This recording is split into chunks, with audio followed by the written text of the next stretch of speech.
사랑하는 사람이 죽었습니다. 슬퍼하고 애통하는 마음으로 장례를 치렀습니다. 그런데 며칠 후에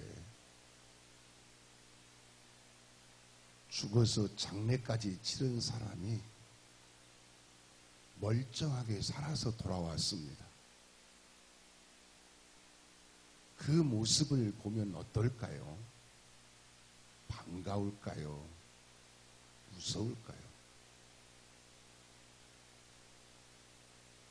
실제로 그런 일이 있었다고 합니다. 어머니가 돌아가셔서 장례를 치르는데 갑자기 관뚜껑이 열리며 어머니가 벌떡 일어났다고 합니다. 어머니가 완전히 돌아가시지 않았는데 어머니가 돌아가신 줄 알고 장례를 치른 거지요. 그런데 갑자기 관뚜껑이 열리며 어머니가 벌떡 일어나자 그의 딸이 얼마나 놀랐는지 심장마비로 그 자리에서 죽고 말았다는 것입니다. 오늘 본문 말씀에도 보면 바로 그런 상황이라고 할 수가 있습니다. 오늘 본문 말씀의 배경을 보면 예수님께서 십자가에 죽으시고 사흘 만에 다시 살아나셨습니다.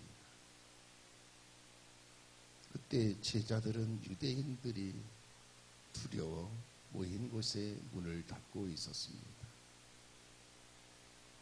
그때 예수님께서 친히 그들 가운데 서서 너희에게 평강이 있을지어다 하고 말씀을 하셨습니다.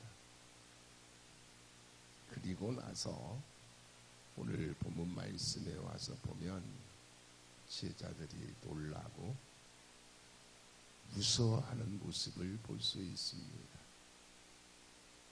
그러자 예수님께서 예수님의 부활을 확인시켜 주고 있는 것을 오늘 본문에서 볼 수가 있습니다. 먼저 오늘 본문에서 주목되는 말씀은 본문 37절 말씀에 보면 그들이 놀라고 무서워하여 그 보는 것을 영으로 생각하는지라 라고 했습니다. 제자들은 예수님을 보고 놀랐습니다. 무서워했습니다. 영으로 생각했습니다. 제자들이 얼마나 놀랐겠어요. 또 한편으로는 제자들이 얼마나 무서웠겠습니까? 제자들은 예수님의 영이 온 것이라고 생각했습니다. 제자들은 예수님의 부활을 믿지 못했습니다. 그때 예수님께서 이렇게 말씀을 하셨습니다. 본문 38절 말씀에 보면 예수께서 이르시되 어찌하여 두려워하며 어찌하여 마음에 의심이 일어나느냐라고 했습니다. 제자들은 의심을 했습니다. 그런데 사실 제자들은 여자들이 전하는 예수님의 부활 소식을 이미 들었습니다. 또 엠마오로 가던 두 제자에게 부활하신 예수님을 만났다는 말도 들었습니다. 그리고 무엇보다도 예수님께서 친히 그들 가운데 서서 너희에게 평강이 있을지어다 하시는 예수님을 직접 보았습니다. 그런데도 제자들은 의심을 했습니다. 예수님이 예수님의 영이 온 것이라고 생각을 했습니다. 그래서 예수님께서 어찌하여 마음의 의심이 일어나느냐 하고 말씀을 하신 것입니다. 성경은 의심하는 마음으로 바라보면 믿을 수 있는 말씀이 하나도 없습니다. 하나님이 천지 만물을 창조하셨다는 말씀을 어떻게 믿을 수가 있겠습니까? 하나님이 홍해를 갈라지게 하시고 요단강을 갈라지게 하셨다는 말씀을 어떻게 믿을 수가 있겠어요? 예수님이 성령으로 잉태하시고 예수님이 오병이어의 기적을 행하시고 예수님이 죽은 나사로를 살리시고 예수님이 무리를 걸으시고 예수님이 부활하시고 승천하시고 하나님 보좌 우편에 앉으시고 영광 중에 재림하시고 예수님을 믿는 자는 천국에서 영생을 누리며 산다는 사실을 어떻게 믿을 수가 있겠습니까? 그래서 예수님을 안 믿는 사람들은 하나님의 말씀을 받아들이지를 않습니다. 그런데 성경은 신비하고 놀라운 힘이 있습니다. 성경의 말씀은 들으면 들을수록 읽으면 읽을수록 믿어지게 되는 신비하고 놀라운 힘이 있습니다. 그래서 신학자 칼바르트는 이런 말을 했습니다.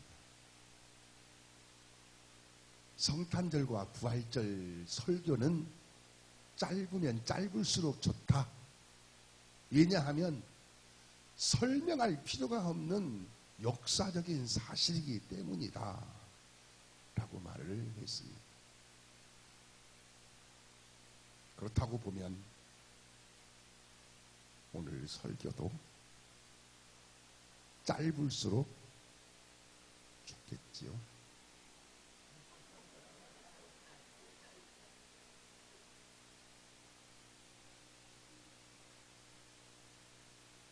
수요예배 끝나고 나서 셀리더 모임을 하는데 지난주 수요일 날은 수요예배 마치고 나니까 많이 피곤하더라고요. 그래서 셀리더 모임을 시작하면서 내가 너무 피곤해가지고 말을 한마디도 하고 싶지 않다. 말 한마디 하기도 힘들다. 그러니까 오늘 셀본가 쉬자 그랬더니 박수를 치더라고요.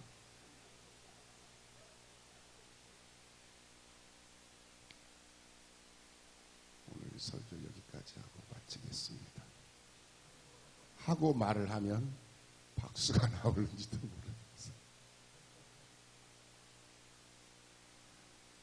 제가 주일 설교를 23분에서 25분 정도 하는데 주일 설교를 더 짧게 할까요? 군복무가 18개월로 줄어들었는데 한 18분 정도 하면 어떨까요?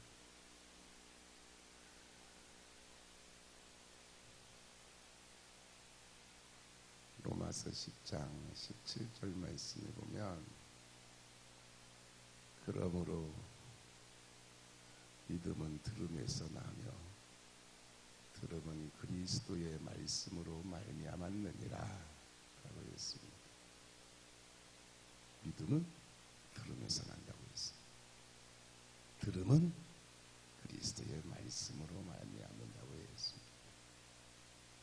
믿음은 말씀을 들으면 들을수록 성장하고 견고해지게 되는 것입니다. 그러므로 말씀을 잘 듣고 믿음을 잘 키워나가시기를 바랍니다.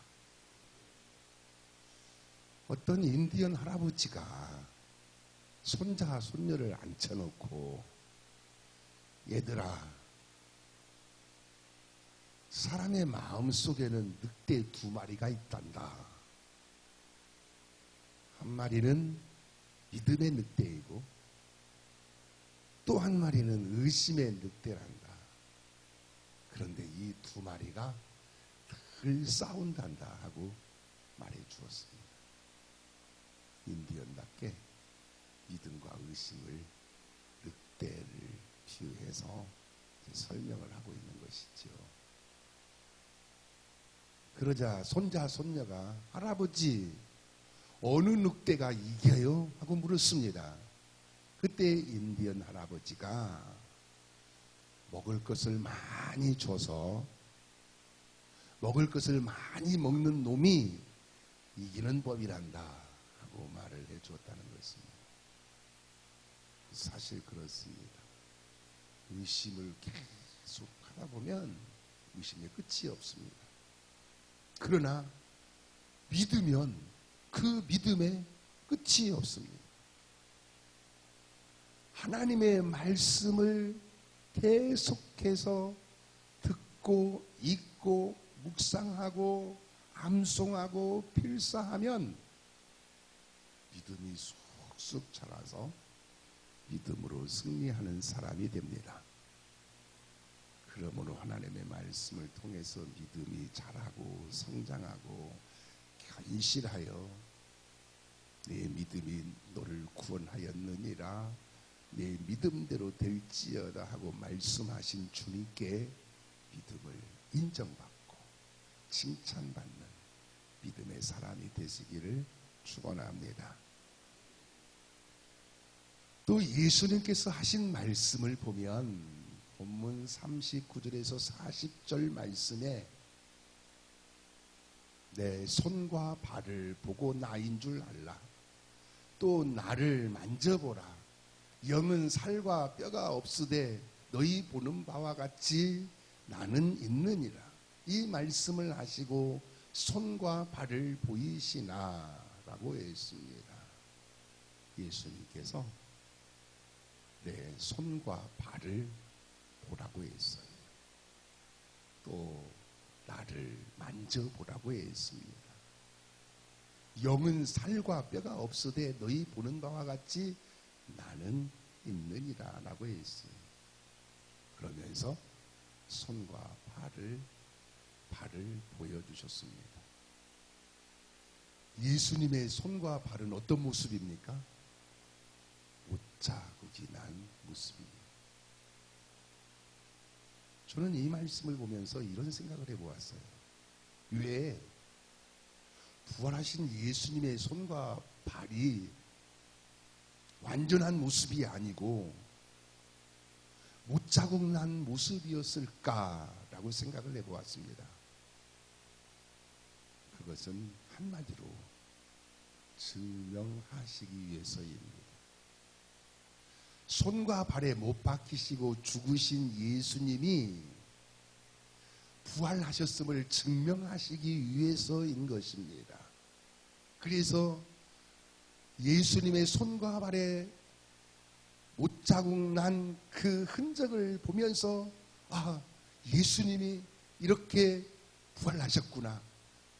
십자가에 못 박히신 예수님이 부활하셨구나 하는 증명을 하시기 위해서입니다. 또 저는 이런 생각을 해보았어요. 제자들이 예수님의 손과 발을 만져보았을까라는 생각을 해보았습니다. 또 도마가 예수님의 손과 옆구리에 손가락을 넣어보았을까라는 생각도 해보았습니다. 여기에 대한 해답이 요한일서 1장 1절 말씀에 있어요. 요한일서 1장 1절 말씀에 보면 태초부터 있는 생명의 말씀에 관하여는 우리가 들은 바요, 눈으로 본 바요, 자세히 보고 손으로 만진 바라 라고 했습니다. 제자들은 예수님의 부활에 대하여 듣고 눈으로 보고 손으로 만진 바라고 했습니다. 제자들은 부활하신 예수님의 못장난 손과 발을 직접 자세히 보고 손으로 만져보았습니다. 제자들은 부활하신 예수님의 모습을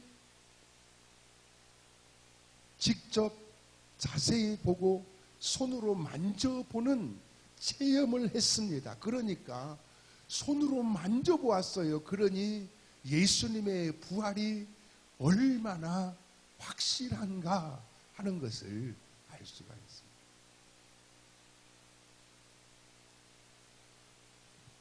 예수 믿는 사람들이 궁금해하는 것이 있어요. 어떤 모습으로 부활하느냐라는 거예요.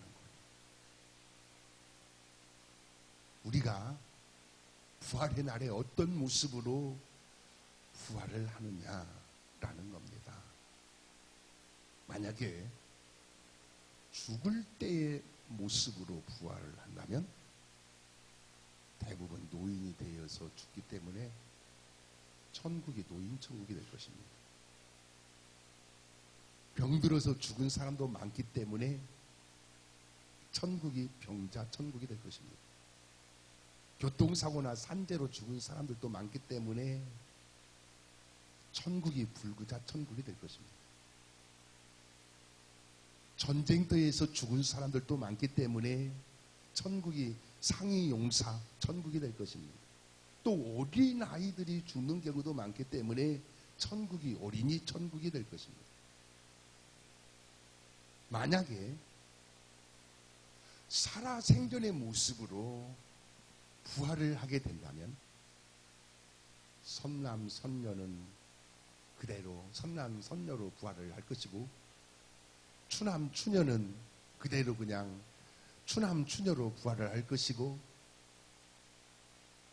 장애인은 장애인으로 부활을 할 것이고 노인은 노인으로 아이들은 아이들 모습으로 부활을 할 것입니다. 어떤 모습으로 부활을 할까요? 성경에 보면 부활에 대해서 말씀이 많이 나옵니다. 신약 성경만 해도 부활에 대해서 204회나 나옵니다. 그 중에 성도의 부활의 모습에 대해서 대표적인 말씀은 고린도전서 15장 42절에서 44절 말씀에 보면 죽은 자의 부활도 그와 같으니 썩을 것으로 심고 썩지 아니할 것으로 다시 살아나며 욕된 것으로 심고 영광스러운 모습으로 다시 살아나며 약한 것으로 심고 강한 것으로 다시 살아나며 육의 몸으로 심고 신령한 몸으로 다시 살아나나니 육의 몸이 있은즉 또 영의 몸도 있느니라 라고 했습니다. 성도의 부활의 모습은 썩지 아니하는 모습입니다. 영광스러운 모습입니다. 강한 모습입니다. 신령한 몸을 가진 모습입니다. 우리가 결코 실망하지 않을 모습입니다. 내가 부활을 믿고 부활 소망을 가졌는데 그래서 내가 딱 부활하고 보니까 내 모습이 왜 이래? 하고서 그렇게 실망할 모습이 아니라 스스로가 기뻐하고 만족해할 만한 그런 신령한 몸으로 부활을 하게 된다라는 말씀입니다. 요한계시록 21장 4절 말씀에 보면 다시는 사망이 없고 애통하는 것이나 곡하는 것이나 아픈 것이 다시 있지 아니하리니 처음 것들이 지나갔음이러라 라고 했습니다. 천국의 삶은 영원한 생명, 영원한 안식이 있는 삶입니다. 우리는 사도신경을 통해서 늘 이렇게 신앙을 고백하고 있습니다. 몸이 다시 사는 것과 영원히 사는 것을 믿사옵나이다. 몸이 다시 사는 것과 영원히 사는 것을 믿사옵나이다 하고 오늘 예배 중에도 신앙을 고백했습니다. 그러므로 우리가 늘 신앙을 고백하는 것처럼 몸이 다시 살고 영원히 사는 복 있는 성도가 되시기를 축원합니다. 더 나아가서 오늘 본문에서 주목되는 말씀은 본문 41절에서 43절 말씀에 보면 그들이 너무 기쁨으로 아직도 믿지 못하고 놀랍게 여길 때에 이르시되 여기 무슨 먹을 것이 있느냐 하시니 이에 구운 생선 한 토막을 드리니 받으사 그 앞에서 잡수시더라 라고 했습니다. 부활하신 예수님께서 구운 생선 한 토막을 제자들 앞에서 잡수셨습니다. 본문 앞에 30절 말씀에 보면 그들과 함께 음식 잡수실 때에 떡을 가지사 축사하시고 떼어 그들에게 주시니라고 했습니다. 부활하신 예수님께서 엠마오로 가던 두 제자와 함께 음식을 잡수셨습니다. 요한복음 21장에 있는 말씀에 보면 부활하신 예수님께서 갈릴리 바닷가에서 제자들과 함께 생선과 떡을 숯불에 구워서 잡수셨습니다. 부활하신 예수님께서 음식을 잡수셨어요. 영은 음식을 먹을 수가 없습니다. 제사를 지내면 귀신들이 와서 그 음식을 먹습니까? 먹지 못합니다. 그런데 부활하신 예수님은 살과 뼈가 있고 음식도 잡수셨습니다. 어떤 의미가 있습니까? 육체의 부활은 먹을 수 있고 말할 수 있고 볼 수 있고 알아볼 수 있고 느낄 수 있는 신령한 몸으로 부활을 하게 된다라는 사실입니다. 영국의 윈스턴 처칠 수상은 이렇게 유언을 했다고 합니다.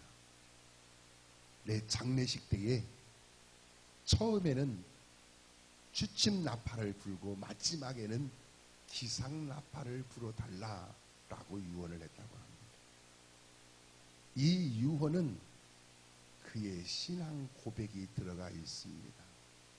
죽으면 육체가 잠을 자게 되고 예수님이 재림하실 때 하나님의 나팔 소리가 나면 육체가 부활한다고 하는 신앙 고백이 들어있는 것입니다.